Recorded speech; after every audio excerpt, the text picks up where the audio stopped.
Hello दोस्तों, आज मैं आपको बताऊंगा difference between bailment and pledge.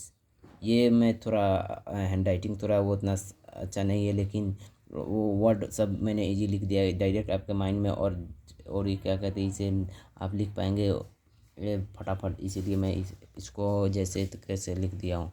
सबसे पहले उसका मैं डिफिनेशन में आ जाता हूँ। Possession of the good good over the another and specific purpose. ये क्या, पोसेसनशिप ट्रांसफ़र होता है, ओनरशिप ट्रांसफ़र नहीं होता है।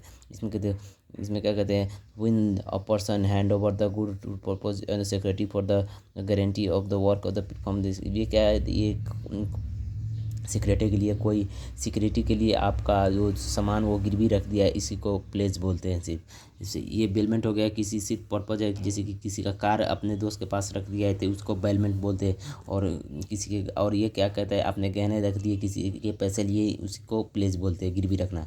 और इसे क्या कहते हैं, सिर्फ किसी पर्पज। इसमें बेलर और बैली होता है, पार्टीज। और उसके बाद इसमें पॉनर ए पॉनी होता है। ये इजी है। उसके बाद राइट टू सेल। इसमें क्या कह इसमें सिर्फ एक पर्पज़ है, इसमें सेल करने का कोई हक नहीं है। लेकिन इसमें क्या कहता है, राइट टू सेल। इसमें क्या कहता है, आप गहने रख दिए, उसका पैसा आपने नहीं दिया, तो ये से राइट टू सेल हो जाएगा। इसको राइट सेल है कि आपने पैसे नहीं दिए, वो तोड़ दिया प्लेज, उसके बाद कंडीशन नहीं हुआ, तो ये गारंटी आपको वो क्या कहता है, सेल कर देगा और उसके पास पैसे वो ले लेगा। उसके बाद मे और may not there is a valid image of bailment और consideration is a present for pledge. इसमें क्या है, तो इसमें करे क्या कहते हैं, ये कंसिडरेशन है ना, जो कोई भी सामान है ना, इसमें ले भी सकता है और मे नॉट भी ले भी नहीं भी ले सकता है। मे और may not there is a consideration in bailment. इसमें कुछ सामान दे भी सकते। ग्रेजुअल बेलमेंट आता है, वो फ्री होता है, उसमें पैसा नहीं लगता है। लेकिन वो क्या कहता है, नॉन ग्रेजुअल बेलमेंट होता है, तो उसमें पैसा लगता है। इसमें पैसा लग भी सकता है, पैसा नहीं भी लग सकता है। इसमें कंसिडरेशन है, कुछ चीज़ का दे भी सकता है, नहीं दे सकता। और इसमें 100% ये होना चाहिए, क्योंकि आपने जो गहने गिरवी रखेगा उसके बाद में आपको पैसे भी चाहिए। तो पैसे नहीं होंगे तो आपको कंसिडरेशन मिलना ही चाहिए। इसमें इम्पोर्टेंट ये है। और इसमें हो भी सकता है, इसमें नहीं हो सकता है। इसमें हो भी सकता है, नहीं भी हो सकता है, इसमें होना ही चाहिए, ऐसा है।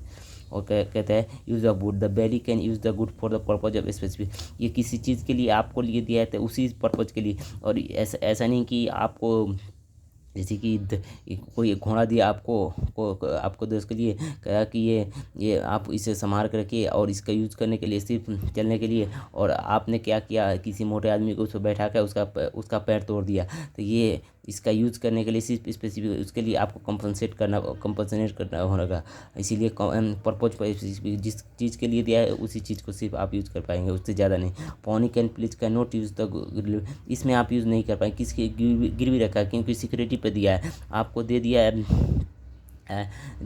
कोई बाइक दे दिया है कि हाँ तुम पैसे नहीं दिए तब तक ये बाइक अपने पास रखो, और आपको उसको टांगे की तरह इसकी तरह यूज़ नहीं कर पाएंगे क्या, उसके लिए आप घूमने चले गए उससे, वो ऐसा नहीं कर, आपको हक नहीं है। इसलिए can not use the good as the delivery of security. ये इस पर्पज़ के लिए है ही नहीं, उसके लिए पर्पज़ ऑफ बेलमेंट।